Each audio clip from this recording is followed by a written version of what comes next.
are Vineyard. Somos Viña. We are Vineyard.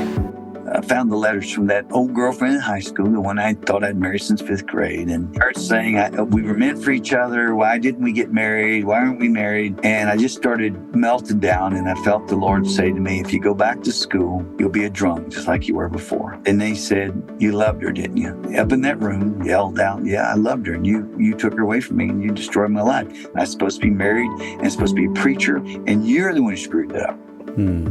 And I heard him say, she never was your first love. I was your first love.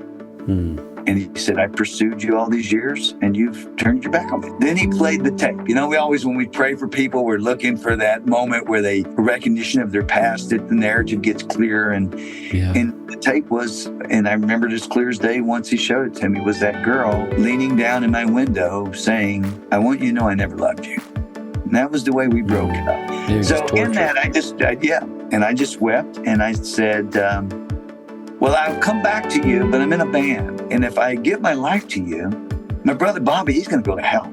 And this is what I hear God say, I'm dealing with you today.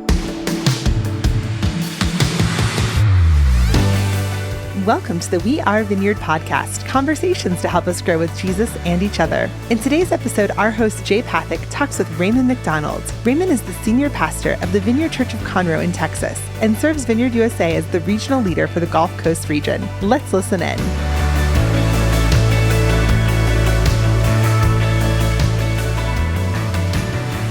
So let's start where all good stories start, which is where you were born and where you grew up. Well, I was born in Houston, Texas, one of the few Houstonians in those days, and grew up in Houston on the east side with a family that was, impoverished since my mom was 15, my dad was 16. And I think by the time he was 18, he was an alcoholic. So they broke up or split about the time I was 3. And so we lived in East Houston, which was all black community. We were the only white family other than my cousins. And that was the 60s, so that was kind of trippy, but spent most of our time at the YMCA, so it was all athletics and again, athletics, and you're again the only white kid in the whole group, so it was a lot of fun. I mean, growing up, but that's musically where you're listening to soul music. You go home to Uncle Robert's house where we lived. It's all Hank Williams and the N-word. So you're in this dual world, realizing racism doesn't work for me because I wouldn't have friends. So I'm glad it works for you, Uncle Robert. But with that being said, when my mom remarried when I was 5, she married a very strong, athletic man who raised me. I say that because he was all muscular and I was skinny. And so, he's got these kids, he's throwing us at blocking dummies and stuff. And I'm like, But so we moved over to the north side of Houston, which is, I only had that because it's a completely different thing in those days. It was country. It was all white, I had one friend who was Mexican named Mike, and I think I speak better Spanish than he did. So just really totally different world. The whole world changed, and FFA instead of listening to Ohio players, so. But and that's. But so that's it. She remarries or gets married at 20, so she's still pretty young. If you said 5 years later, when you're 5, she was very young. She remarried in about 2021. Wow. And he, that was hard because he had a real proud family. Back in the 60s, having a stepfather was a very rare thing. Not having the same last name as your parents was kind of very frustrating. I don't know how to say it. After you feel like a crybaby mentioning it, but it was just tough having to mention to everybody why your last name was different, and then coming back to the other neighborhood, whoever knew your dad was a drunk was the other. So you kind of just prefer to use the last name and go with those kind of things. And so you retained your dad's last name. My mom never would let us change that. She still had a conversation about it just last week because we're dealing with some of our older kids after adopting 8 kids. Some of them are now going back, finding they have the same mom and stuff. So she just always, she was kind of telling me why she did that. But we retained our last name except playing football. We used his last name because he was the coach. So Huh. let's use his last name. And so I went by some folks knew me as Dover and some as McDonald. And again, just that was good. If you as I got older, then you could shift. It's like shape shifting. Oh yeah, I'm a Dover. And I'm hide out up there. That's right. Totally. Yeah. So That's fascinating. It was good. It was Okay. And so did you have siblings? Were you? Yeah, I was raised with my older brother, my younger brother, and of course, then that years later, my mom had a daughter with my stepfather. They'd had to have a kid earlier, but he had a frontal lobotomy, so he didn't last with us a long time. But it was effective in my life to introduce me to a whole new culture of living in a home with a bunch of people who were at that time called Mongoloid, Down syndromes and stuff. So with all that. But those were the three that were there. And then my dad, he married 9 times. So we won't go into all of the siblings. So And you said, there's too many iterations. Yeah. And you stayed in touch with him from what it sounds like. At this time, he ended up having another family that had 3 kids, and 2 of those kids came to my church. They're very close to me, my sister and my brother. Wow. So it's kind of strange because I kind of was separated from the McDonalds for years. But did a funeral for one of my uncles recently. So now all these McDonald's are showing up saying, I heard you were my uncle and I just want to know Jesus. Wow. Or my cousin. And it's like, so we're doing Alpha and all these. Yeah, that's all a bunch of McDonald's over there. I don't even know them, but they're my cousins. I don't know them really. Yeah. So my kids are coming up going, you're my cousin. It's real. Wow. So that's pretty well. And it's amazing when you stay in a place through your life because you can retain those things. Like if you'd moved away, that's harder to do, but you're close enough that you can stay connected, which is right. And I could. We became disconnected years later with them, mainly because when I adopted children, they were African American, and again, my uncle was extremely racist. So I kind of separated from the McDonald's, which you played an integral part in some of those things. You were just talking about your own family stuff in San Diego. And I remember, man, I got to make up with this dude. But I didn't. Like most things that you are convicted of, you just don't. So, in the sense that I held on to the fact I had a right to kind of keep the separation. I wasn't mad at it, but in that he would end up dying. And that I wasn't going to go to the funeral. And the Lord said, you're going to go to the funeral. Wow. When your son's is going to ask to go. So my son Samuel come up and said, I want to go to Uncle Robert's funeral. He didn't even know it, man. So I went, and that's how I kind of got reconnected with him. Reconnected, wow. That's so powerful. It's like, and again, like it just strikes me how being local enables things that it doesn't if you're not. And okay, so back up a little bit. Yeah, sorry. Tell me about faith. Like, did you have a church life growing up? Was there like, hey, we got to go on Sundays, or was it like just sort of in the background because of the overall culture? What was faith, church? Was any of that? No, both of those are right answers. One of those 2 parts of town I talked about. We continued to go to the east side on the weekends to be my uncle, my grandmother, who was she was my best friend growing up. And, I shared a room with her as a kid because we lived together before my mom remarried, but we would go spend every other weekend instead of going with my dad. He wasn't someone you hung out with until later in life. And so in that, she would sit and just tell me about Jesus all the time. And one story in particular, she would tell me about her mother when she died, had a vision of heaven, and my grandma would relay that to me. And she also had pictures of the astronauts on Apollo 13 that were pinned to her wall that curled up because of the humidity, because there was no AC in those days. And she would just point at them and tell me as a kid how she was very involved in praying them back to the earth, that they were all going to die. Wow. So I received Christ at the age of 5, and it was one of those real things where you get lured down the aisle because you just can't say no. And was baptized at 5 and just loved the Lord. But then I'd go back to my house where my mom was very hurt. I found that years later because when she remarried, the church kind of disowned her as a divorced woman, is the way she felt. And, and then my stepfather, his father was a pastor who had got fired from a church, over some underhanded stuff. So, yes, the underlying faith was there. My stepfather and mother, they lived a very moral life, right? But we didn't go to church. But when I would go to the other weekend, we went to church with grandma. And so, yeah, I was on fire for the Lord, but then I would spend a week over here. So you had this dual kind of life. Yeah. And what kind of church were you going to, grandma? Southern Baptist, yeah, of course. Of course, yeah, but that's Southern great. Baptist, which allowed you to be a good racist at that time.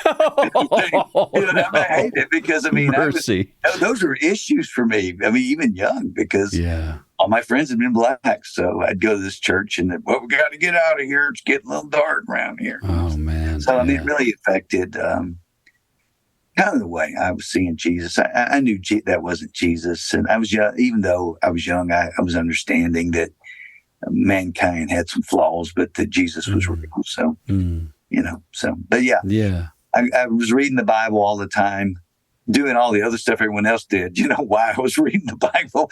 Because, you just like, hey, I know this is real, but hey, man, my buddies are out here. And I knew I was going to be a preacher at age 6. And at age 10, gave my life to full-time ministry at a Baptist camp. And wait, back up. Hold on. Yeah. How do you know at 6, and then how do you give your life to full-time ministry at age 10? That's weird, isn't it? No, it's not. It's awesome. No, it is. Billy Graham was like, and Freddie Gage, who was another big evangelist down in Texas. We were driving to their things and everything. But my grandma stood next to a pastor, and said, "This is my grandson. He's going to be a pastor." She spoke that over me. And I knew in my heart, standing there, that I was going to be a pastor.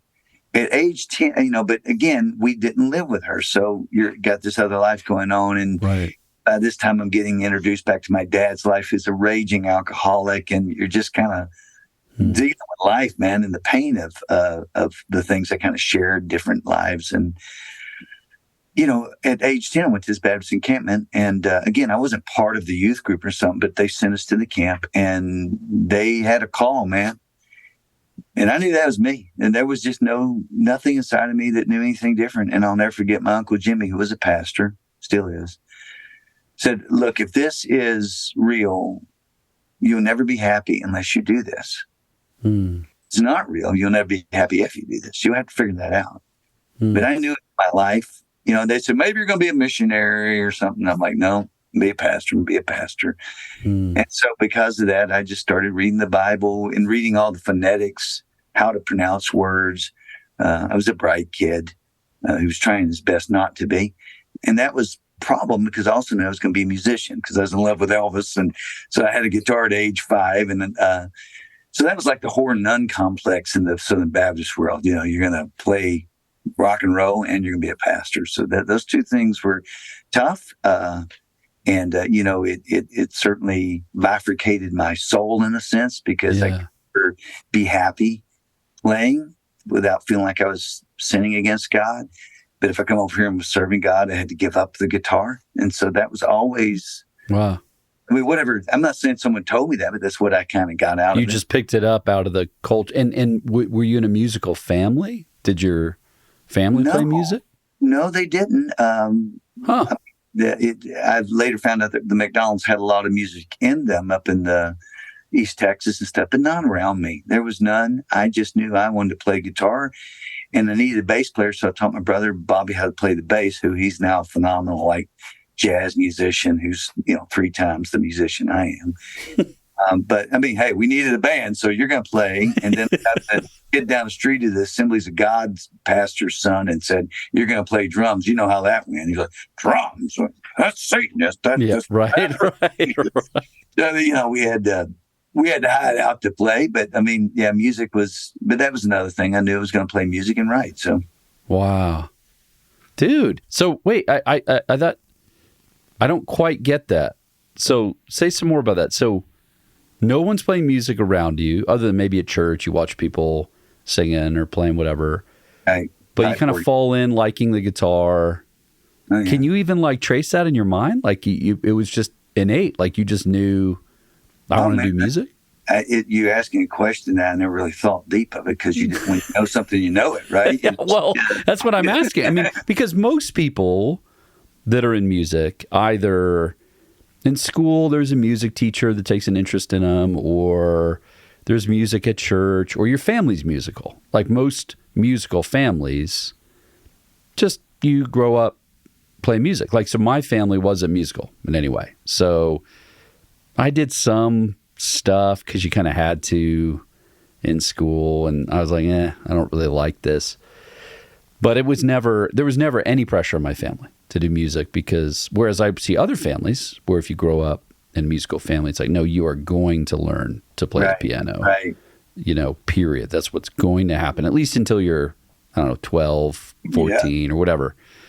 So there's no music in your family, but at 5, how do you get a guitar? You just badger your family until they give you a cheap guitar. I mean, they were cheap. I mean, yeah, but it was every Christmas I'd get a guitar, because my brothers would. I mean, it was Elvis Presley, man, and sometimes it's a little harder for a different generation to understand the impact this guy had. Yeah. On people. But I mean, I never saw him. I just heard him on the radio or on the record player. We had a little old turntable, and man, I wanted to be Elvis Presley, and I wanted to be Graham, and I just knew those two things. And so, all the way up through high school, I'm listening to Christian radio, and not the music, because they didn't have Christian radio that had rock and roll in those days. But I was listening to all the preachers, learning how to preach. From David Jeremiah to even the older ones that were there, and start writing sermons at 13, 14. Just studying the Greek and whatever while I was out getting high in my band playing rock and roll music. Well, that's what I was going to say. But then you're over here rocking out, learning licks, doing all the stuff you know how to do. In school, doing the things that go with that. Buying the whole thing. I'm just sold out on everything apparently, but I knew I was going to play music, and that was so deep in my soul. When I stopped playing, it just I'd never been so depressed in my life. Yeah, and I gave it up to go plant church. So back up, like if you were watching let's say. Because you're not, as far as I can tell, you're not in some kind of youth group necessarily. No, I got kicked out of every youth group. Musical class. I never had one that I was even allowed to go to. So there would have not been. By the way, kicked out of music class too. So right, yeah. So you got no talent, So if I'm a youth pastor, I'm a local pastor, I see little Raymond walking around doing what he does. Mm-hmm. I'm probably not aware that he's listening to sermons. He's like trying to think about being a preacher. That would not have been in your public persona, right? Like that's not the kind of thing people would have been aware of. You probably were presenting as like this kind of rambunctious, like edgy band, rebellious kid. But there's this hidden story that there's a hook in you. Mm-hmm. I mean, I don't know, but I think it would be safe to assume your grandma is probably praying you through all that. I mean, if she's the one who prayed the astronauts back to the Earth, she's probably also praying for her grandson. Billy Graham's best friend. But she'd get those letters from Billy Graham. She really thought that was his signature. I mean, she took it personal, but no, and when I got busted in school for drugs, and I'm people say, well, this is confidential, and we won't tell anyone. I said, well, you can tell anyone. Even my church knows that. Just if you catch me doing it again, don't tell anyone. But keep that confidential. But let's talk through it. But while I got busted doing drugs in school and stuff, and everyone called me, there's the preacher. He's on drugs. Wow. She just said to me, I've heard about some things that you did, and I just want I'm disappointed. I ain't praying for you because I know you're gonna be a pastor. She just kept doing that. Wait. So wait, hold on. Yeah. So she hears this. Yeah. And her, hey, I heard about this thing at school. I just want to remind you that you're a preacher. I just want to remind you that. And I don't mind you playing music. but I just want you to promise me that one day you will learn how great thou art and sing for my funeral, which I didn't. But every time I've played it around the world when I traveled, I would do how great thou art. Now it's such a common song. I stay away from every country person who in the whale does it. But at the time, it was, I would do that. I remember doing it in Switzerland and just had a B3 player and all that.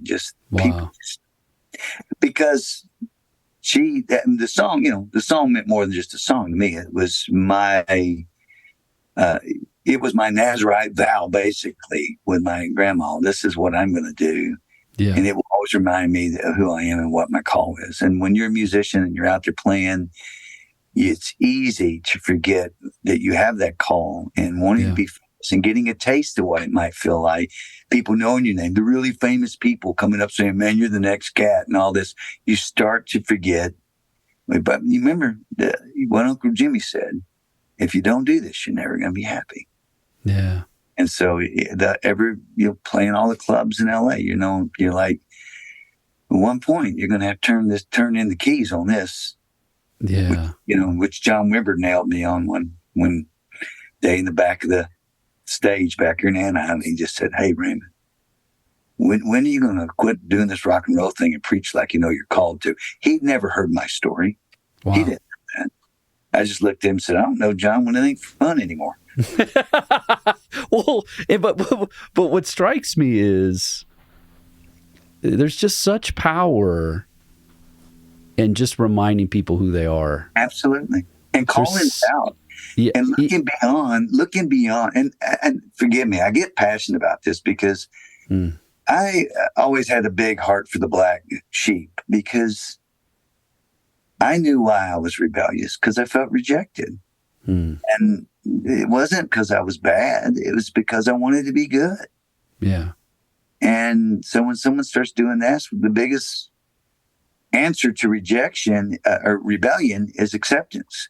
Because if you can't rebel against that which you're a part of, basically, in a sense, right. Once you're bought in, I mean, and so I don't know. But all that time, every time I'd get kicked out of a Sunday school room for talking too much or something, I wasn't talking to other people. I was talking too much about what we were discussing. Yeah. Well, they had a lesson they had to teach, So I get it. I've been a youth pastor now, so I'm like, shut up, kid. Yeah, exactly. We got stuff we're trying to do here. We have a schedule. Right. We got to get that ring on your finger so you don't have sex before you're married now. Shut up. Okay. Oh, man. Okay, so that's right. So as you graduate high school, you've got your little band because you force people into a band. Yeah. Are you thinking, man, I'm going to be a musician? This is my way out. Here I go. That's where it was until I was 17 or 16. I was skipping school with my girlfriend, and she was like the homecoming queen and all this stuff, But she was not good for the soul for me. Her parents were I dated her for 2.5 years, and her parents were my spiritual parents. They saw those things in me, and they just kept calling that out of me. So I rededicated myself to being a pastor at age 15, 16. But now I'm not fitting in too good because one day, and forgive me, you can cut this stuff out. It's too much, but I'm skipping school. I like this. And, I'm in my friend Dennis's, 75 Gran Torino with my girlfriend sitting next to me, and we're up to no good, baby. And he's got Jethro Tull thick as a brick on the 8-track playing and blaring, and they passed the joint to me.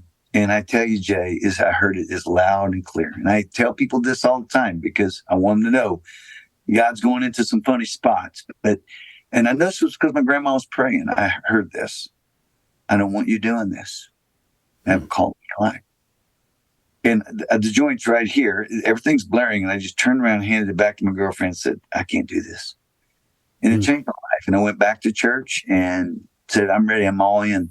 And it really ruined my relationship with my girlfriend, who I loved since 5th grade. And I ended up eventually leading her to the Lord. But the buy-in was a little different. So, and that had great impact on my life, that part. But the point is, I'm saying that when people think that someone's just completely gone, man, when the Holy Spirit's, and by the way, we talk about the Holy Spirit in Baptist church. You weren't supposed to hear God. Are you an idiot? Read your Bible. That's where God is. Right. And I was told that. But so with that, I couldn't play music. Again, I was in that bifurcation that was there. And so I started playing in some hillbilly band, a guy with a banjo and stuff. I figured that God was okay with like bluegrass. Right. Yeah, I mean, really, because it was preached that rock and roll was of Satan, and that, the guy who preached all that stuff about devils getting in the albums because you spun them backwards and all that, he came to our church and spoke, and I'm telling you, he's like, they had you nailed. You heard rock and roll music at the school, they played at lunch. I'm like, I'm being assaulted by Satan. Really, just to get in your head, and they jacked totally. It was, I couldn't even listen to Steve Miller, man. He's not that bad. But so how long is that window? Well, how long is the window of like 16 to 18, just about 18? Okay. And what happened was I went to a Bill Gothard seminar. I went to everything. I was that kid I was a kid you was saying as a dude who's on a fast track to becoming I went from being a fast track, being the drug seller because I got busted at school, to being the guy who was going to be the pastor. And people just called me, it's going to be the pastor. But yeah, it was one day at the Gothard seminar, he said, I'm not married. And he got married later, but at that time he wasn't married. And he said, look, what I would say is if you ask the Lord, say, if this girl's not right for me, take her away from me. You just pray that prayer. And I prayed that prayer. And then 2 weeks later, she was gone. She broke up with me. And I was devastated. And I hated Gothard for that. So, but you're like, look at what you made me pray. No, what's going on, God? My prayer was, if you take her away from me, I will follow you wherever you want me to go. Yeah. Wow. And the moment she was gone, I unraveled like that cheap rope. And her parents were everything to me. I didn't come home and get that. We didn't talk about Jesus.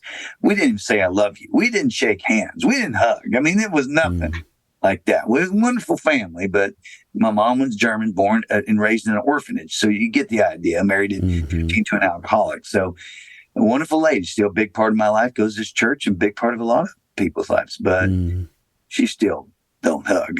It's like hugging ice cube. But with that being said, that's when it flipped pretty hard, Jay. I tried to stay. I went to a different church because she started bringing another dude to church. So, hey, come on. What are you going to do? I hear you talk about your stories with Danielle, and that's kind of where I was at. But it didn't work out, right? It went the other way. And so it was torturous for me. And so I went to another church, got involved there for a little while. But I'll never forget, there was a girl in the school. Her name was Linda, and she was well endowed, and she liked me. And I later found out she just wanted to see if she could sink the preacher. And she did. And I said, Lord, I'm going to lead her to you. And I'll never forget doing the open the Bible thing. And I swear I opened right up the arms of a wanton woman are like chains to the righteous man. I was like, oh, God, that's wrong verse. Try again. Right. Reshuffle. Yeah, just true story. I just said, Lord, I'm going to date her. And I really just wanted a taste of the pie, and I fell headlong into it. And I from there withdrew I was headed for the Christopher Center for Biblical Studies as a Bible school. I withdrew. And went saw my pastor because I had to have his okay. And he said, yeah, we've seen a difference in you. And no one said, look, I know you're heartbroken. The girl you love is with another guy on the first row sitting next to you. What can we do to walk you through this? I had no parents to walk me through. They just said, yeah, we're going to take your name off the list. So I went off and went and enrolled at Texas Tech University because it was the last minute thing. And I had a very high SAT. It could go anywhere I wanted. And so they go, what do you want to do? I said, well, anything but a preacher. Well, we don't do that here. I said, what has the least amount of English? I'm not good with English. They said, how about being an engineer? So I studied civil engineering and transferred to Texas A&M University, worked in it, did well with it. But I knew I was called to be a preacher and still write songs. And through all that, you're still doing music. Yeah, that's what I was going to say. Yeah. So you're still writing, playing. Right. Yeah. But just drinking like a fish because inside I'm hurting so bad about this girl who I dreamed about every day. She married on my birthday a year later. She honored me highly.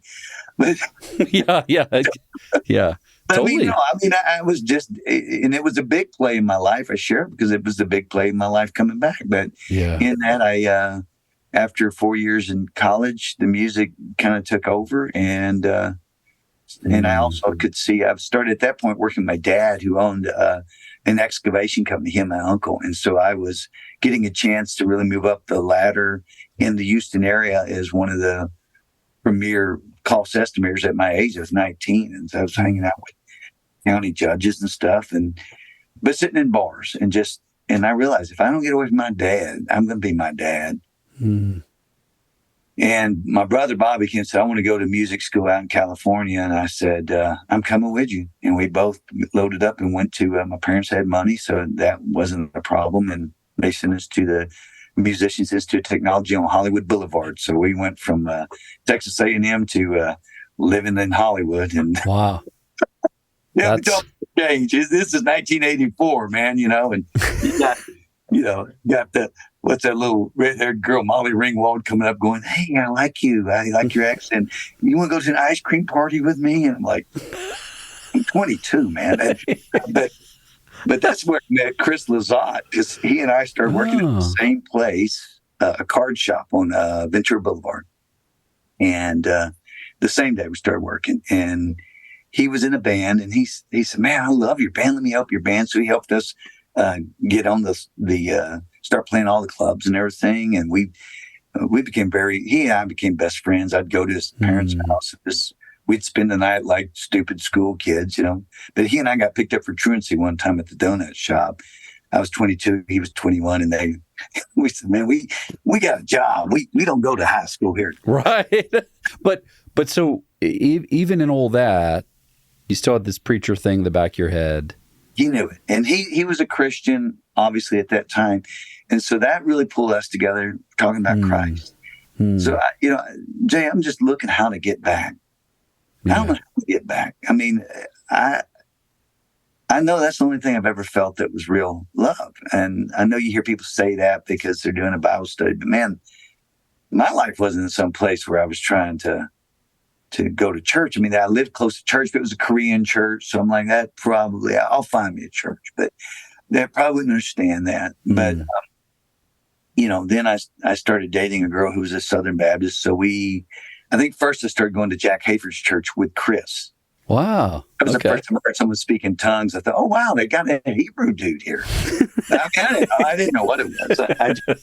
I just remember that, as a blues guy. And, man, I'm going to tell you how deep blues was to us. We had a home called Bluesland right there in North Hollywood that was built in the 1920s. That everyone who played the Palomino, and these places may not mean anything to you, but these were the places where people came and played. They'd all come to my house afterwards and party.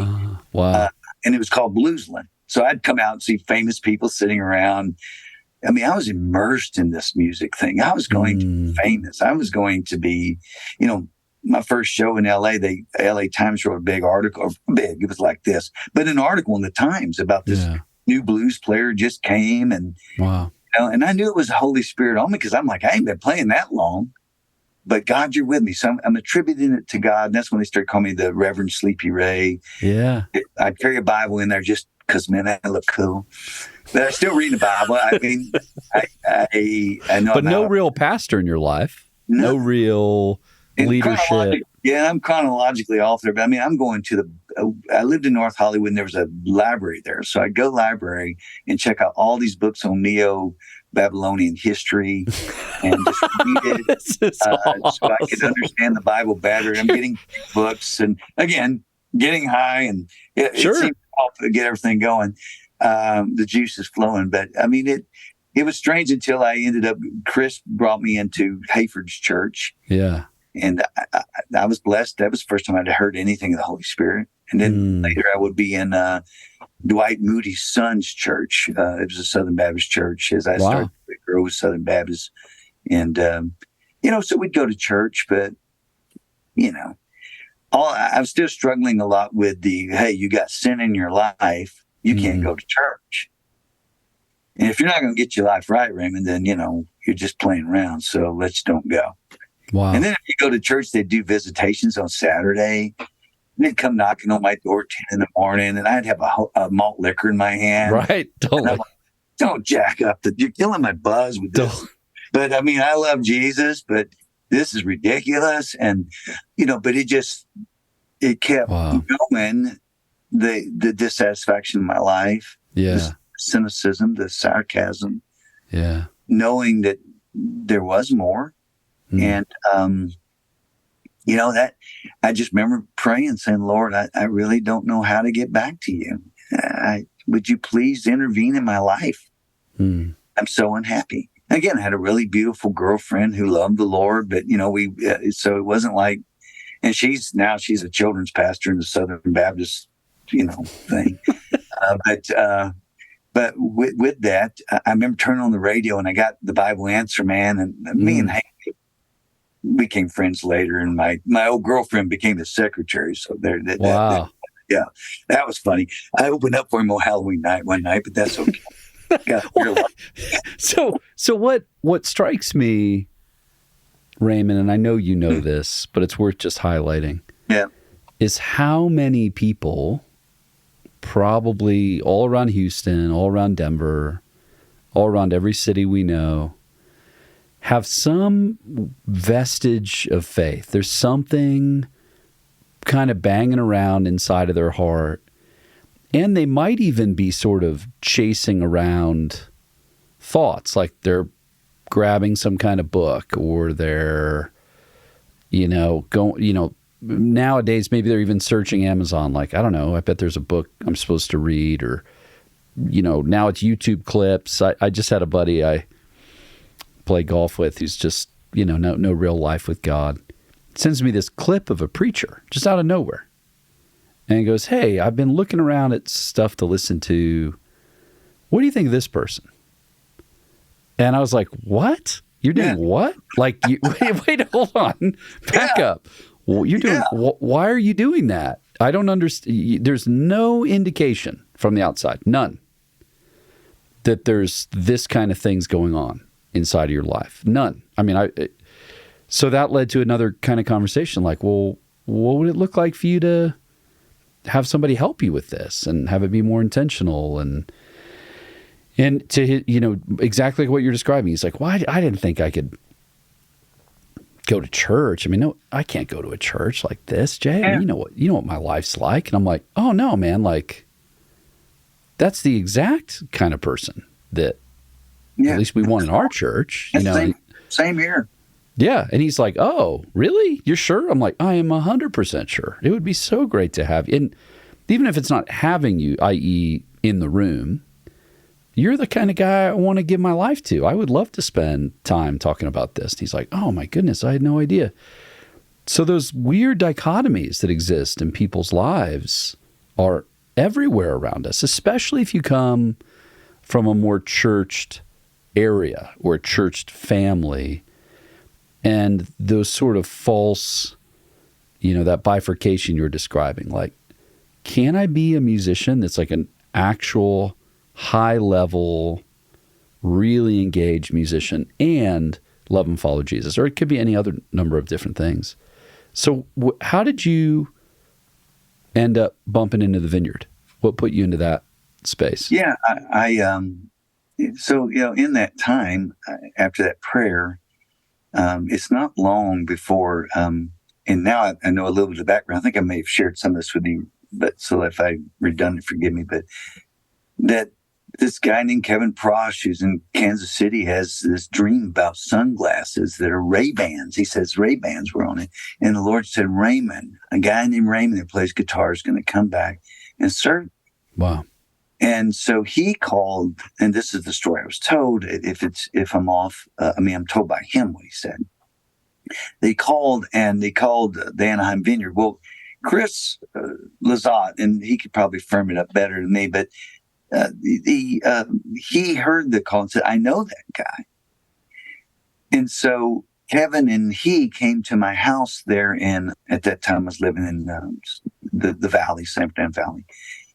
And they came first of all, he sent me a tape, said, hey, would you play in my band? And it was like a folksy kind of CD. And I sent it back and wrote him a letter and said, no, I'm not interested. Thank you. At the time I had a record deal and I was working in my band and working to become famous. And so he came out with Kevin Prosh to see me. And when they got there, I had a roommate who had a big garden out there, and he would spray the Miracle Grow on it every day. And he had some weed, and the biggest pot plant I'd ever seen. It's like 14 foot tall. I kid you not. And we're right there by the Van Nuys Airport. I said, you got to cut it down. We're gonna get arrested. And so he cuts it down and decides to harvest it. And so when I got home that day, there was marijuana on every flat surface of the house. I mean, there was not a place that you could sit that didn't have weed curing on it. They come in to my house, and we have to move the marijuana to sit down and have this discussion about how God might want me to come play in their band. Wait, this is Lazat and Kevin Prosh, the two of them? Prosh is like going, hey, man, that stuff's not pretty good. I think Lazat. What in the world is this? Lazat never saw marijuana. He's kind of big-eyed. Right. And Chris and I had been great friends, but I'd kind of lost him. He had went back to the vineyard. Yeah. I didn't know that. And he'd told me about the vineyard when we hung out, but I didn't know he never really got me in the church. And so, anyhow, I said, okay, I'll come out and try it. So I come out and start rehearsing with them. That's when they were in Cerritos.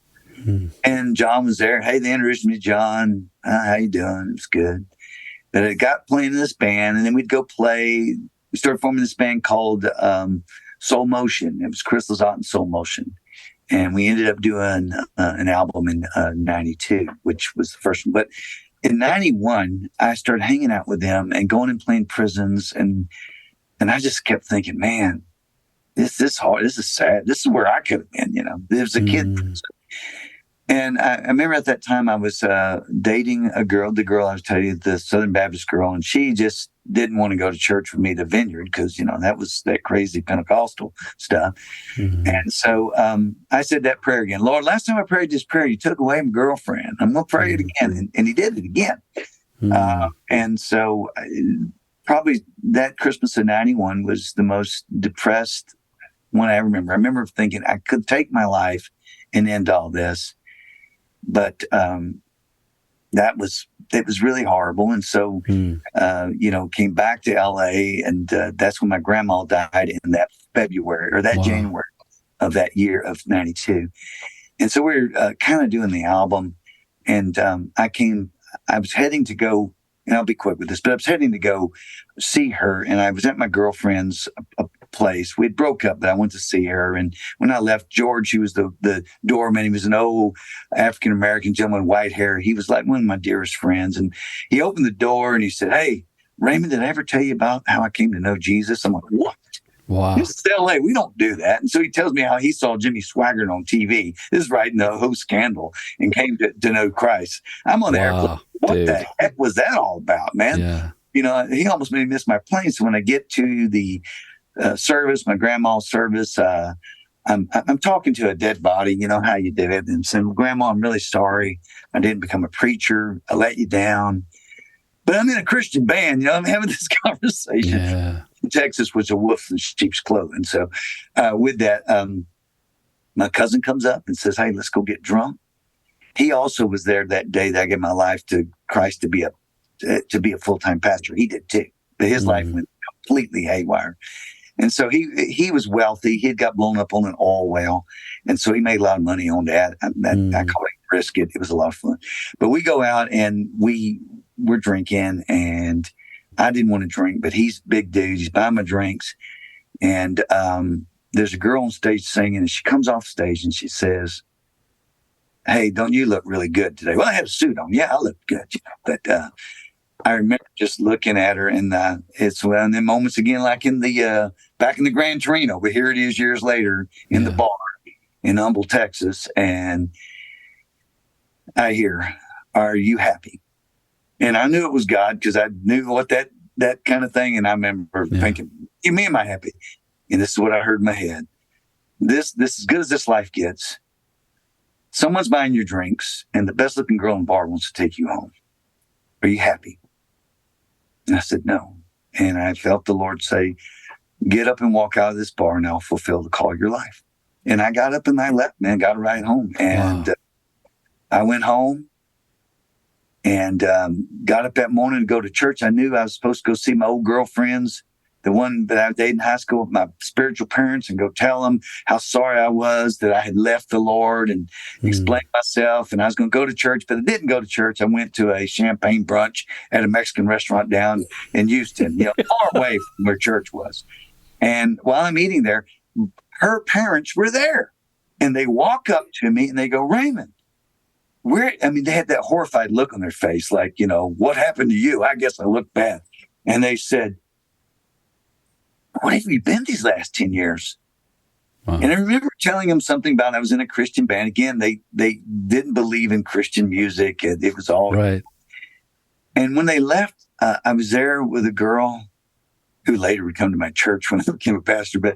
And I just started crying. And she's like, "Okay, you're cut off." I said, "No, I'm not drunk." But what I heard the Lord say to me there was, "If you can't give an answer to mere man for your life, how will you give an answer to my son when he returns?" And I just started weeping. And I got up and said, "I got to go." And I went back to my parents' house. Bobby, my brother, was there. We were there together. And I said, "I can take you to the airport, but I have to come back home. Something's happening. I can't leave." He said, "Well, it's your money, man. You got to, whatever." So I take him to the airport all the way down to Hobby, and I come back and I start going through my mom has all my school books in a trunk, your mom trying to save your life. And I'm going through it, and I'm going through these books. And I remember saying, if I go back and graduate, I was a really good engineering student. I could get money. And if I had money, I wouldn't be depressed. And then I started looking at, found the letters from that old girlfriend in high school, the one I thought I'd married since 5th grade. And her saying, we were meant for each other. Why didn't we get married? Why aren't we married? And I just started melted down. And I felt the Lord say to me, "If you go back to school, you'll be a drunk just like you were before." And they said, "You loved her, didn't you?" And I, up in that room, yelled out, "Yeah, I loved her. And you took her away from me, and you destroyed my life. I was supposed to be married and supposed to be a preacher, and you're the one who screwed it up." And I heard him say, "She never was your first love. I was your first love." And he said, "I pursued you all these years, and you've turned your back on me." I remembered well. And then he played the tape. We always, when we pray for people, we're looking for that moment where they get recognition of their past, that the narrative gets clear. And the tape was, and I remembered as clear as day, once he showed it to me, was that girl leaning down in my window saying, "I want you to know I never loved you." And that was the way we broke up. And you gotta understand, I dreamed of this girl almost every night. And the dream wasn't bad. They were me and her telling all our friends, we're going to get back together. Wow. And that was what the dream was. I couldn't even, this girl I dated, the Baptist girl, I could never even think about marriage, because I was still in love with somebody who was married to someone else. I was devastated. So in that, I just wept, and I said, "Well, I'll come back to you, but I'm in a band. And if I give my life to you, my brother Bobby, he's going to go to hell." And this is what I hear God say: "I'm dealing with you today. I'm not doing deals. Do you want to come back?" It's kind of like, this is it. And I said, "Then I give you my life." And it was like getting saved again. There was my old Bible. I left it there in my mom's house, picked it up, just started reading it, and it came alive. Something I'd tried to do for, years, and it came alive, and I just was so touched. And I got a phone call, and my sister, who was at the house, says, "You got a phone call from some weird dude." So I picked up, it's Kevin Prosh, and he is, he's got a bad accent. And he's like going, hey, dog, did it happen? And I said, "What happened?" He says, did the Holy Spirit get on you? I said, what are you talking about? He said, I had a dream. I said, well, what was your dream? I'm still Baptist. I mean, I'm not buying into all this. Right. And he says, I had dreamed that you went to the airport and you were going up some stairs to an airplane. And the Lord threw a golden lasso around you and said, come on, I'm taking you back to your first love. And I lost it. I just started weeping. I'm like, there's no way anyone could know my day. Yeah. I'm just crying. And then he's yelling, we had the old phones that had cords on them, folks. So, and I pulled it over and I'm laying on the ground, pull over. I said, what? He goes, he heard your prayer about your brother and he will be with you in your ministry. Woof. And of course, Bobby would be saved a month later. And he's been my worship pastor here for almost 20 years. And, but I mean, he was not an atheist, but strongly agnostic, right? So, if not an atheist at that time. So wow. That's when he said, well, will you come back to Anaheim? I said, well, yeah, I ain't got nothing here. So I come back, and when I come back, they have one of those big conferences, let the fire fall, something like that. The fire fall, to burn up. And they put this big old visitor sticker on me that's got Raymond written bigger than I've ever seen it in my life. And I'm sitting in the back row, and Chris, he's just beaming because he's got the heathen Raymond. I mean, I had hair to the back all the way back of my back, and I wore a vest with no shirt, and drove a '71 Eldorado. I was a this rocker to the bone, and they're all proud they got the heathen in, and all of a sudden these people start shrieking, we shriek in the Baptist church, this every Pentecostal in the world's coming to the Vineyard conferences at this point. This right. So it's wild. Yeah. It's just people are doing who knows what. The weird thing is these girls are yelling, he's glowing, he's glowing. I think it says I'm unstable. Hopefully I'm fine. But it said, he's glowing. And I remember opening my eyes and I literally, I know it sounds ridiculous, saw a light coming off of me. And I freaked out. Okay, wait. Back up. Oh, no, it's just two Pentecostals. So it all starts going wild. People are shrieking, whatever. And then somebody, and they start shouting, somebody's he's glowing. Yelling that I was glowing, and I looked, I was glowing. So that made me mad. I love this stuff. And so I start going down the stairs at Anaheim Vineyard. It's like big, long stairs. I was at the back row, man. And as I'm going down, Prosh is leading worship. And he's doing Glory to the King of Saints. And he stops mid-song. And I'm halfway down that aisle. And he goes, Raymond, sing it with me. So 3,500 people start going, Raymond. Now, by the way, for those who think I'm making it up, I got the desk here with the tape right behind me. It's still here. I can't find a cassette player right now, but I listen to, but so I, get my head straight. My wife won't let me lie. I try. I'm a Texan. Yeah. But and I just stopped because I know the Bible and I know Raymond's name in that Bible. I'm named after a long line of philandering drunks, and I know that isn't biblical. And in that, he starts prophesying. And Raymond, my son, Raymond, I'll give you new life. I'll save all your household, my son Raymond. And he just starts prophesying. Now, I don't prophecy. I've never heard this. And I'm like, what in the heck is going on? So I just start going down the stairs. Because I'm thinking if I can get down by the band, they'll think I'm part of the band. They'll leave me alone and this will stop. But as I get to the bottom, those freaky people they call ministry team, I don't know, see the big name Raymond on my thing, and they all but tackle me. They go, that's him. And they start praying for me. They think I've come down to get ministry. I'm coming down just to get out. Right. And I'm not used to being touched. I'm not used to being hugged. Mm-hmm. My life changed. I mean, I started praying for people. They started getting healed, and I started getting prophetic words. I'm like, what is this? Mm-hmm. And my life changed. And that's, in a nutshell, how that That's more in a nutshell. That's a bag of but then you're done. Now what are you going to do? You have to do this. It's because how old are you then? 29. Wow. 20 or 28. Yeah, I'm 28, I think.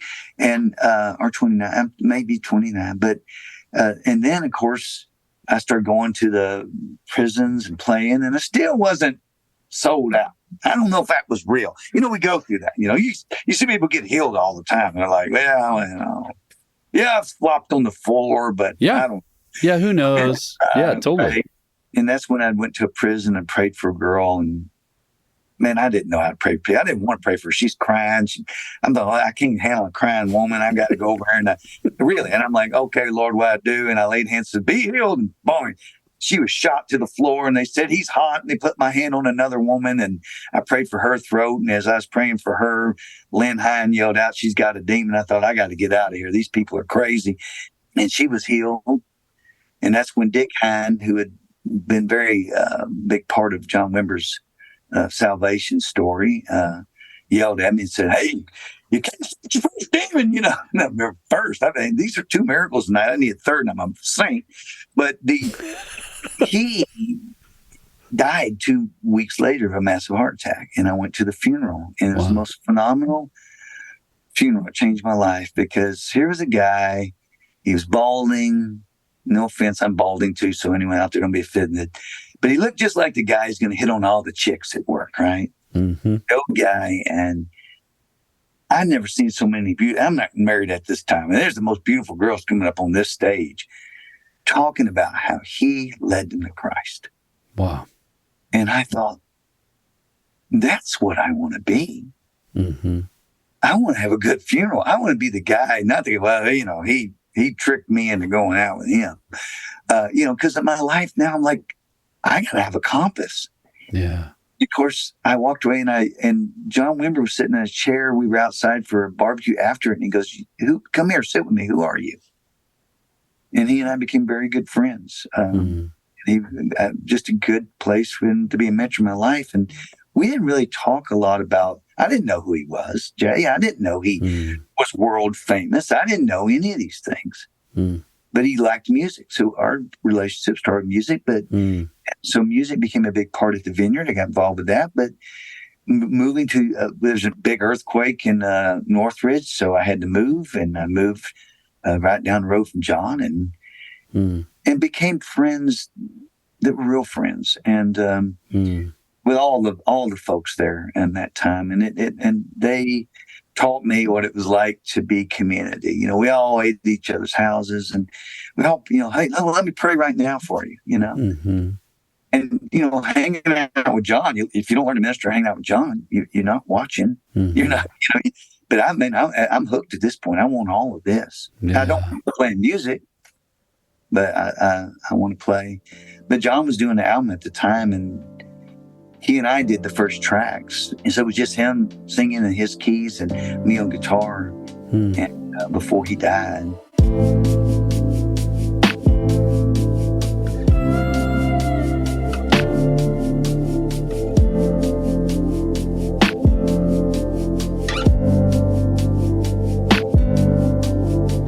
Registration is now open for our 2024 Better Together Conference. Better Together is a Vineyard USA conference that seeks to thoughtfully discuss race, gender, reconciliation, and the multi-ethnic church while moving us intentionally towards being beloved community. This conference is for everyone. Even if you aren't a part of one of our formal associations, we would love to have you join as we grow together. Better Together will feature insightful plenary talks from dynamic national leaders, as well as multicultural worship led by a diverse group of worship leaders and musicians. Attendees will have an opportunity to attend workshops designed to equip and empower leaders to creatively champion kingdom diversity in their churches and communities. And each association will have a few specifically targeted workshops that are only for folks who are part of that association. It is only as we learn to better relate as sisters and brothers in Christ, dependent on the Holy Spirit, that we can be shaped into beloved community. If this excites you, we need you here at this conference. We are indeed better together. Check out the details on the Vineyard USA webpage or at bettertogether.vineyardusa.org. See you there.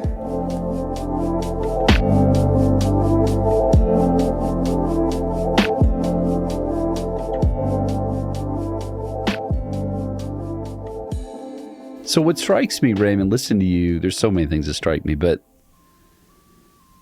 how long it can take for people to say yes.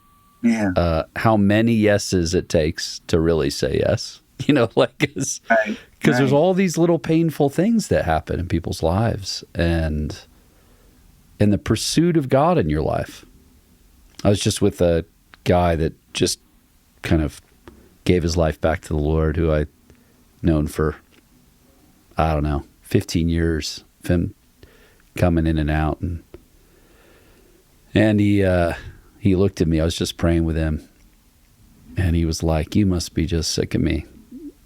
And I said, "Why would I be sick of you?" He said, "I keep doing this. I keep saying I'm going to follow Jesus, and then I go do something else." And I said, "Man, all I would say is that you just keep falling asleep. It's like you wake up and you fall asleep again."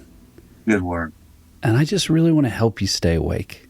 That's what I want. I don't know how to help, but I want to help you.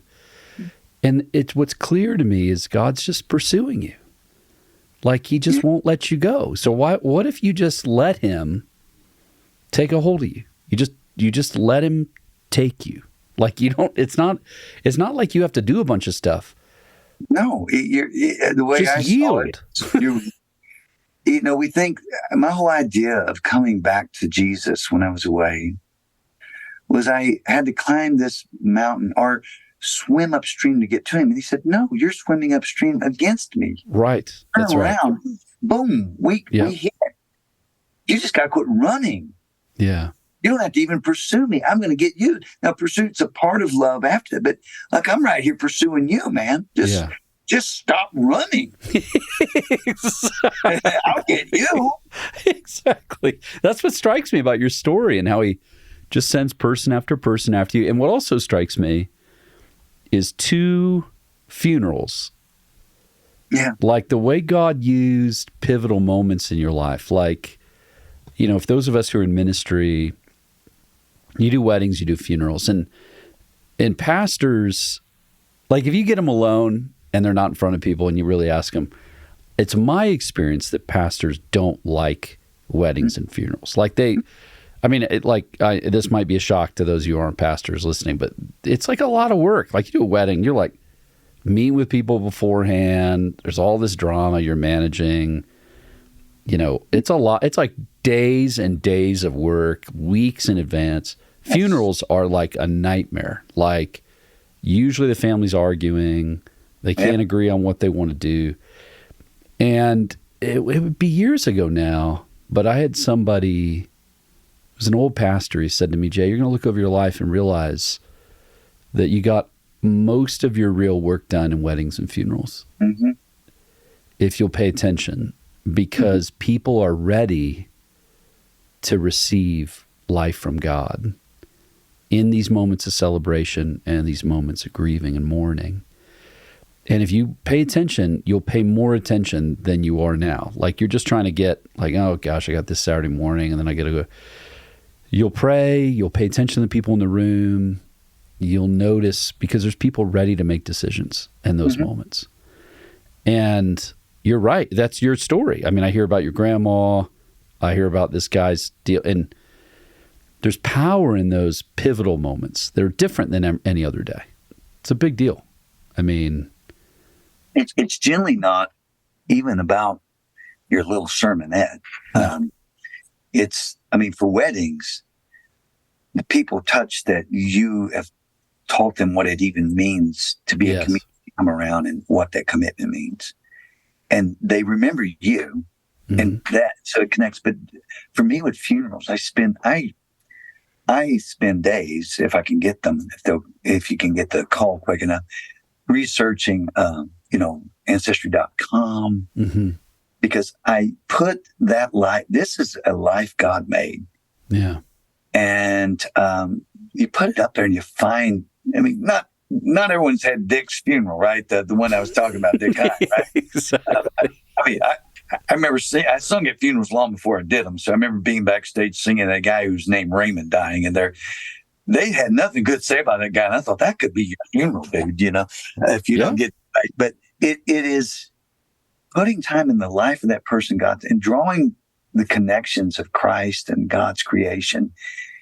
And that story of that life tells a story that people just come up to me and say, how did you know him so well? I didn't know him. Yeah, totally.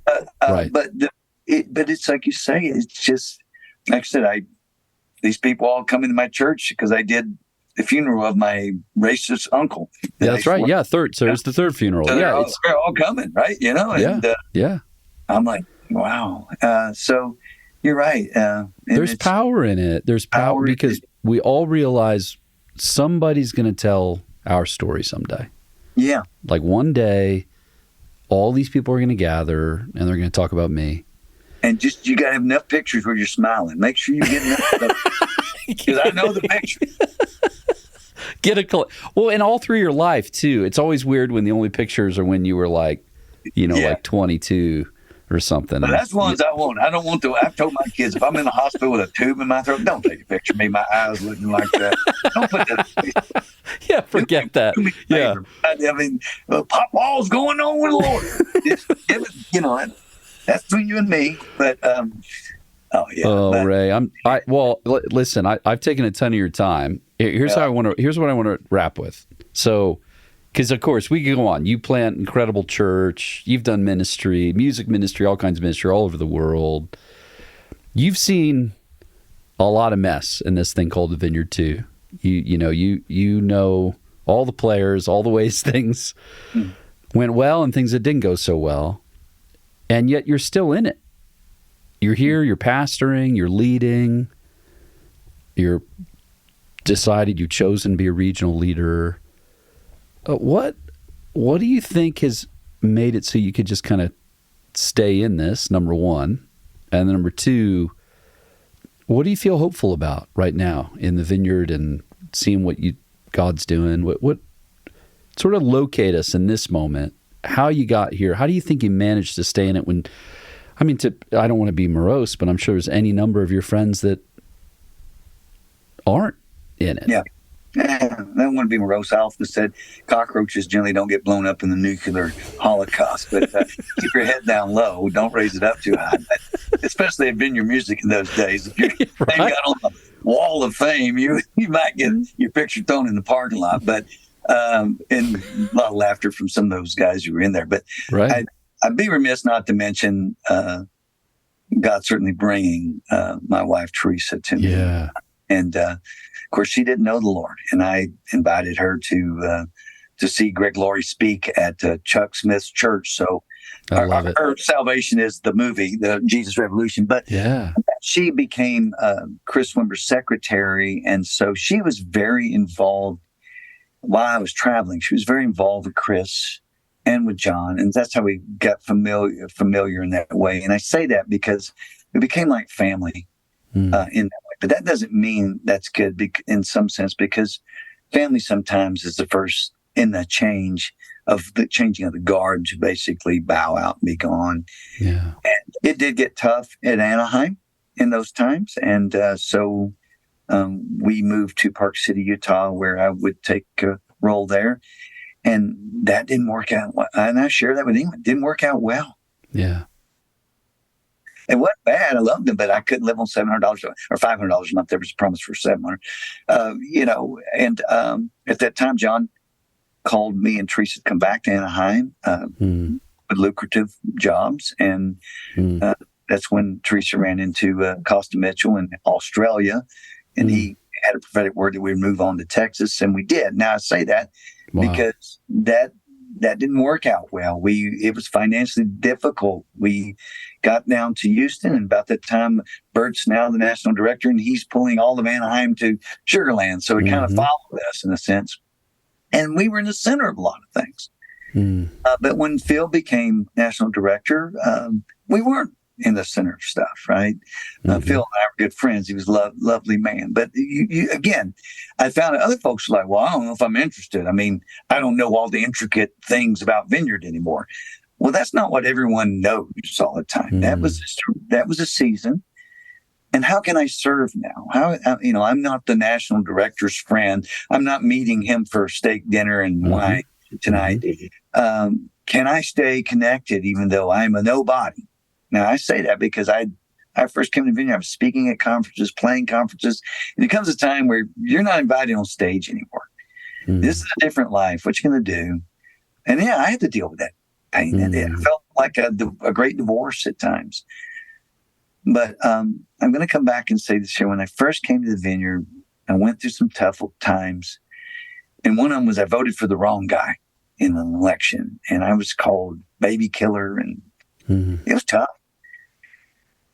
And the Lord said to me, Raymond, this is your inheritance. Never let someone take your inheritance away from you. And I said, okay, that person doesn't have the right to take my inheritance. And I can get bitter quickly. Some people can't drink. I can't do bitterness. I drink it. I drink the whole cup, man. I get really sick on it. I have to let that go. And I have to say, God put me here. And we're going to get through things. Now, have I had a bunch of bad things happen through the Vineyard stuff? Not any more than just my time, if you will, in the spotlight past. And we all would like to say the spotlight means nothing. But when you step out of the spotlight, it's hard to even see your shoes. So until your eyes adjust and you learn what it means to be a pastor of a church in a small town and no one knows where it's at, and to get on and serve. And for me, I've had the opportunity to serve with Multiplied Vineyard and serve with Vineyard Music. Serve, as an area leader, now regional leader. Those things didn't really start happening, some of them, till I was later on in age. So I really thought my time had passed there. So, and I only state that because I was resigned, in fact, to serve God in the most simplistic way I could and love my movement, to support my movement. Even when at times I didn't know how far we might go in things. Okay. So that's not negative to anyone who's leading, but we all go through things. But so I encourage everyone who's in this. We all have had this time. I'll never forget a letter going out. I'll leave his name out, but it said that he's leaving the Vineyard because we're going to have gay bishops. And I was like, we don't even have bishops. So, I mean, I just I'm not going down that road with you because I don't know what the point. But the point was, I'm just cutting this off right here. Right. You know, I can't conspiracy theory with you. I have a church of people who love the Vineyard, and that's what we're going to do. But what am I looking forward to now? Let me get to that. Just say we have a vision, and now go back to this. My brother Bobby once, one of my greatest. This man here is loyal to me and would always stand with me. Be honest with me. Too, when I'm wrong. But someone was complaining about decisions I was making, where I was taking the church. And Bobby said this here. He said, well, I don't know if I know exactly where Raymond's taking us or not. But I'm going to tell you, he said, I've been part of churches where they won't make decisions. They're afraid to make any decision. That man makes decisions. He prays about it and he makes a decision. And decisions are being made, leading us into what the hope, with deep prayer, and leading us into the hope of what we feel God's calling us to do. And there's a lot of debate. You hear all those things, and I'm always going to be there to listen to anyone, Jay, who wants to discuss. But we're family, and we might be moving to another house, but we're going to go as a family. And I love the vision of people coming together and saying, we're going somewhere. And you say, well, do you love exactly where we're going? I don't think we know exactly where we're going, but we do know that God's hand is on us. And God is moving us with favor. And there was a time I wondered if that favor is there. And, we don't want God's hand of favor to pull off us, and we don't want to go anywhere where his favor isn't on us. And I really feel that. And I feel that this is a time of great hope for young people coming into our movement. And I implore those who are my age and older, who feel like your time in the spotlight's done, come on, man. If I got spotlight on me, then come on and share it with me. I don't know what that is, but I would say this here: we need you, and we need you to be a part. We need you. We need some you with your Hawaiian shirts to show up and to be there and love, because we need the fathers and mothers to remain and be a part of, and realize that young people often think that it's over or that they don't that quick to do, and you'll be the first time they come to. My kids don't think they need me, and I'll say this and shut up. They know how to drive, but I get in there and I shut up just long enough to get close to them, and then I got to grab hold of that wheel. If I start yelling at them, I can't ever. They'll get out of the car, or they'll get me out of the car. Yeah, it's their time behind the wheel, but I'm going to sit quietly by and have a measure of relationship. When I need it and when necessary, have something and have an opportunity to say something, have the right thing to say. So that hopefully that means some things. I don't know. It means a lot to me. It means a lot to me. I mean, yeah, Ray, I mean, guys like me need to believe there's guys like you that go through hard things, but continue to love the Lord, continue to love their church, continue to love their families. We need to see that there's people that still can laugh and not take themselves too seriously. I'm serious. There's gotta laugh, man. Gotta laugh. Well, there's a spirituality in being relaxed. There's a humility in it that you can't really fake. And yet still being able to be present and serious when there's work to be done. Those are all things that we lose a sense of sometimes when we go through painful things or as we get older. So I'm just, and that you keep signing up, keep saying yes. So I'm super grateful for you and your leadership, your life.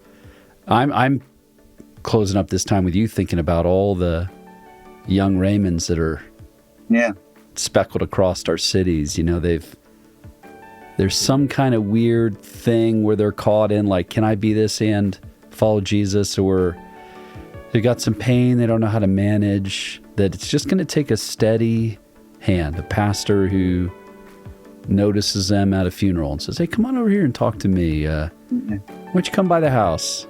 I'd love to hear a bit more of your story. There's hundreds and thousands in our cities. And we can't tell. You just can't tell from the outside. It takes a steady hand, it takes a quiet moment to listen, to notice. I'm just really grateful for the ways people invested in your life and how many more like you are out there and how you're still doing it. So I'm really, really grateful for you. Appreciate you. Appreciate your zeal. Appreciate your story and appreciate the way God uses you in our nation. We're real excited for the leadership that you bring here in your team. And so thank you guys and gals for all the work you do. Yeah, well, we're just warming up. We got a long way to go. So So I feel like we're still stretching. So you have hair my color. You have hair my color when you're done. There you go. So well, it's already.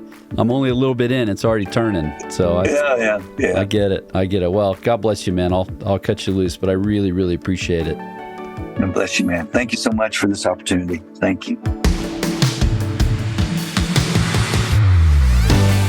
The We Are Vineyard podcast is a production from the team at Vineyard USA. If you've been enjoying the podcast, here's a few ways you can help us. Leave us a review on the podcast platform of your choice. This helps more people find us. Connect with us online for additional resources. Our website is vineyardusa.org, and we're on Instagram, Facebook, and Twitter at VineyardUSA. Thanks for listening. See you next week.